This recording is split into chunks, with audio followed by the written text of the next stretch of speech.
வணக்கம் அண்ணாமலா, எப்படி இருக்கிற? நல்லா இருக்கிறியா? ஆ, லண்டனுக்கு போய் ஜாட்டையை சுழட்டி எப்படி தன்னைத்தானே அடிச்சுக்கிறது கற்றுக்கிட்டு வந்திருக்கேன். இதுக்கு நீ ஏன் அங்கே போனால்? ஏற்கனவே பார்த்தோன்னா இப்போ ட்ரெண்டாக போயிட்டுருக்கு பாரு. நடிகர் கவுண்டமணி ஏற்கனவே சினிமாவில் அடிச்சுக்கிட்டு இருந்தார். ஆடு மேய்ச்சிக்கிட்டு இருந்தவன், மாடு மேய்ச்சிக்கிட்டு இருந்தவன்லாம் படிக்க வச்சு ஐஏஎஸ் ஆகும், ஐபிஎஸ் ஆகும், அரசு அதிகாரிகளாகவும் மாற்றினது தான் இந்த திராவிட இயக்கம்.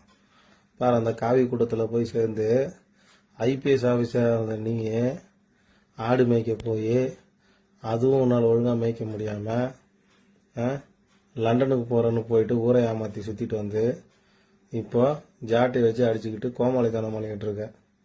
இப்போ நீ கோமாளி அண்ணாமலை தான். ஆடு அண்ணாமலைங்கிற டைட்டில் உனக்கு செட் ஆகாது. ஏன்னா ஆடு கோச்சிக்கும், அது கொஞ்சமாவது அறிவு இருக்கும். நீ கோமாளி அண்ணாமலை தான், அதை யோசிச்சுக்கோ. கோமாளி அண்ணாமலை உன்ன மாதிரி